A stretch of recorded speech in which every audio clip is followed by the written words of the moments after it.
Bom, pessoal, então na última aula a gente falou sobre as diferentes classes de ativos, pensando em investir para aposentadoria, e eu mostrei para vocês que as ações nos últimos 50 anos foram a classe de ativo que melhor desempenhou quando a gente olha um recorte aqui de mercado americano. Aí, agora a gente vai ver sobre qual que é o veículo para você investir nessas ações, como que você investe, né? Você vai lá e compra as ações, compra a ação da Apple direto, compra a ação da Amazon, ou tem algum outro tipo de investimento que você faz para ter acesso a essas ações, tá? O produto que eu queria trazer para vocês é o ETF, que é uma sigla que significa Exchange Traded Fund, ou seja, é um fundo que é negociado em bolsa. Tá? Esses são fundos que foram muito popularizados no mercado americano por conta do John Bogle, que é o autor desse livro, O Investidor de Bom Senso, e é fundador do Vanguard, que é um grupo de investimentos imenso lá nos Estados Unidos. E o que o John fez? Né? Ele analisou diferentes estratégias de investimento e diferentes veículos de investimento. Quando a gente vai para investimento em fundo, é muito comum a gente encontrar a tese do investimento ativo. O que é o investimento ativo? É um investimento onde o gestor do fundo está no dia a dia ali, olhando as ações e comprando, vendendo. Essa aqui subiu, essa aqui desceu, está analisando, está fazendo gráfico e tal. E a partir disso, está tentando ter um ganho acima da média. E o que o John percebeu? Que quando você olha os fundos, né, é muito difícil você encontrar fundos que conseguem ter esse desempenho acima da média de maneira consistente. E o fato de você ter uma equipe fazendo essas análises para poder ficar comprando, vendendo e tentando ganhar do mercado, adiciona uma camada de custos para o fundo que torna isso para o investidor, né, que está colocando dinheiro lá no fundo, como um algo a mais que ele precisa arcar. Né? Então, aquele gestor ele precisa gerar um desempenho acima da média que seja suficiente para se pagar, né, pagar o custo que ele tem e ainda dar um retorno maior para esse acionista. Porque se ele gera um retorno maior acima da média, mas está dando o mesmo retorno para o acionista, não vale a pena você pôr o dinheiro naquele fundo. Né? E ele precisa fazer isso de maneira consistente ao longo do tempo. O que o John Bogle percebeu? Que é muito difícil isso acontecer na prática. Né?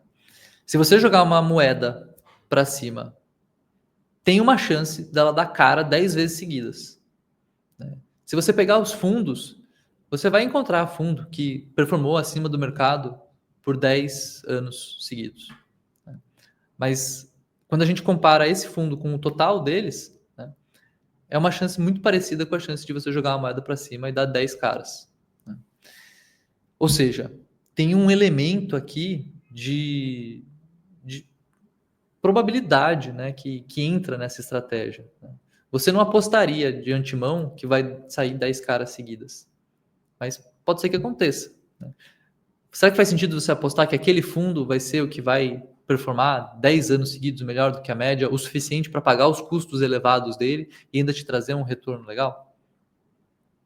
É igual apostar na 10 caras seguidas. Então, o John olhou para isso, percebeu essa realidade, né, que não tem performance acima do mercado de maneira consistente, e por isso ele argumenta que a melhor coisa que você faz é conseguir a média de mercado. Ele percebe que a maior parte dos fundos, por conta dessa estrutura de custos, acaba rendendo abaixo do mercado. Ou seja, você ter uma rentabilidade na média do mercado é sucesso. Tá? Se você está investindo, está escolhendo ação aí na mão, dá uma olhada se você está batendo o índice de mercado referência. Você está investindo no Brasil, vê se nos últimos 12 meses você bateu o Ibovespa, você estava investindo lá nos Estados Unidos, vê se você bateu o S&P 500. Né? Chances são altas de que isso não tenha acontecido. Né? Ou seja, ter uma rentabilidade na média, no longo prazo, é uma boa estratégia. Faz sentido. Né? Mas legal, eu vou investir, eu quero ter essa rentabilidade média do mercado, mas o mercado é composto por uma infinidade de ações. Né? Eu tenho ação da Apple, ação da Microsoft, ação da Meta, da Amazon, da Tesla, da Nvidia, uma porrada de empresa. O que eu vou fazer? Eu vou precisar comprar 200 ações? Não. Você consegue comprar um fundo, que é o ETF, que vai comprar as ações para você. E como a estratégia dele é simplesmente seguir o mercado, ou seja, ele vai ter as ações no fundo na mesma proporção que é o tamanho das empresas no mundo, né? Então, se a empresa vale mais, ele vai ter mais ações daquela empresa do que de outra, né? De uma maneira que ele tenha a mesma representatividade no fundo do que tem na vida real, por exemplo, das 500 maiores empresas. Ele não vai pegar uma ação de cada uma delas. Ele vai fazer, esse daqui vale mais, né, é maior, então ela vai representar mais no meu portfólio também.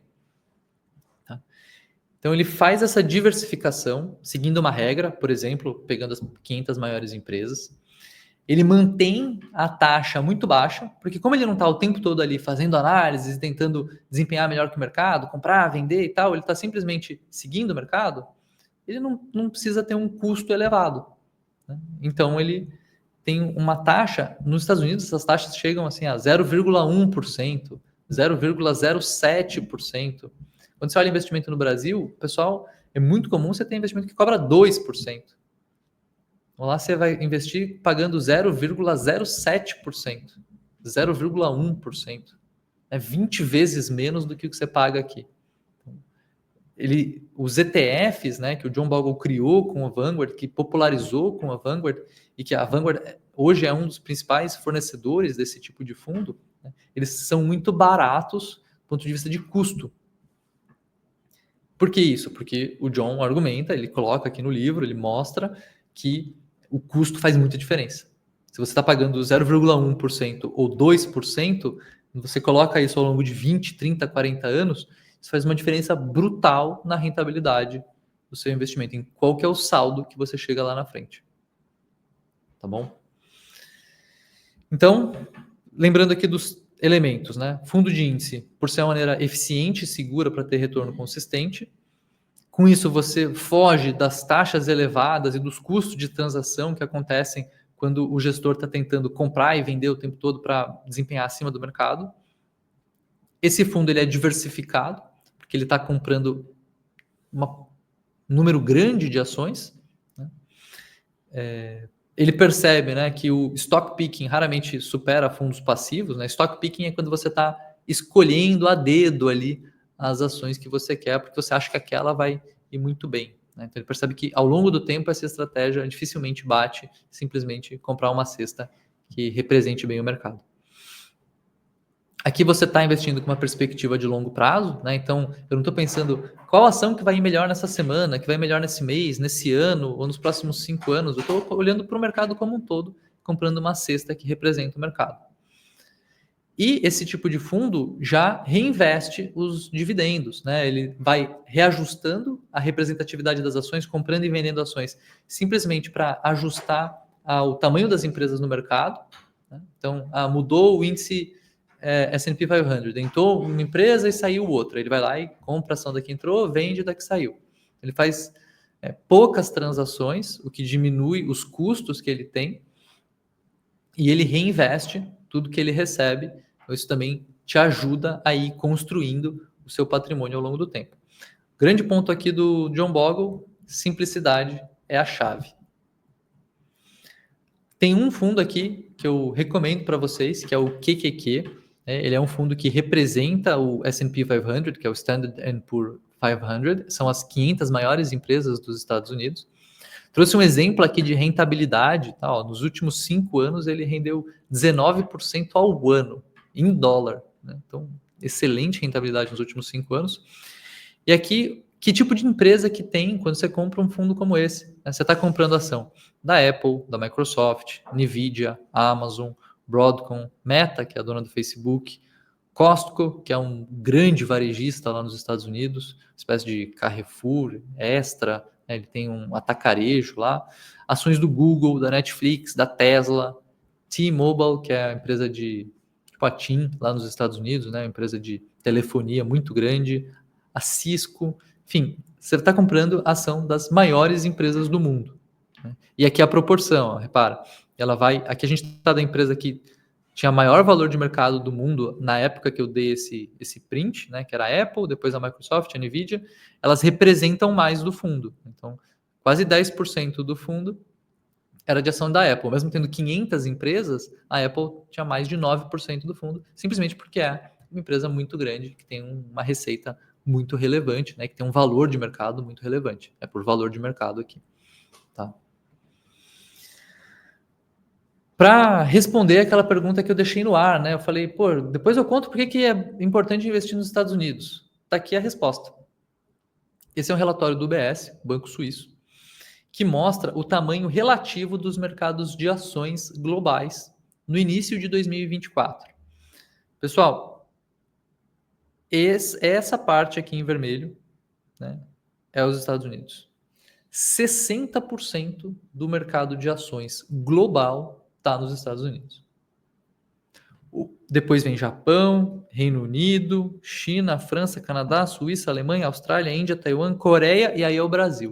O Brasil não está nem aparecendo aqui, mas ele é o maior desse grupo aqui do resto. Tá? 1, 2, 3, 4, 5, 6, 7, 8, 9, 10, 11, 12. Está lá pelo 13ª posição o Brasil. O Brasil representa 1,2% do mercado de ações global. Por que você vai colocar 100% do seu dinheiro em 1,2% das opções? Não faz sentido, né? E aí, se você adiciona esse segundo país na sua conta, né? Só colocar também os Estados Unidos, agora você deixou de investir em 1% do mundo e passou a investir em 61% do mundo. Né? Os Estados Unidos sendo 60% e o Brasil sendo 1%. Então, considere fortemente investir nos Estados Unidos.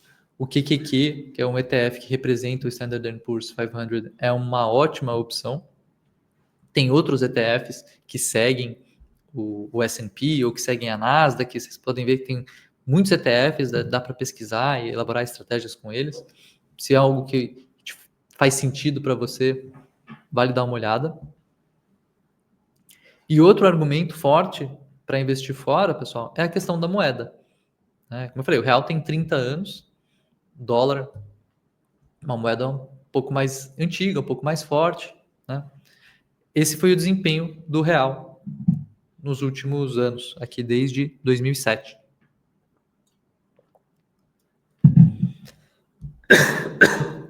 Então repara que o valor do real caiu muito. Né? O dólar sustenta melhor o valor.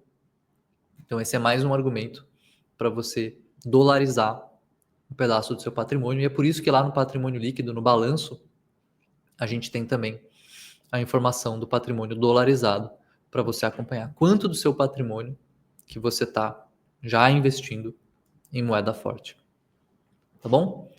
Pessoal, na próxima aula a gente vai falar sobre o final da pirâmide. Né? Finalmente chegou a hora de usufruir do recurso, do patrimônio que você construiu. Te vejo lá.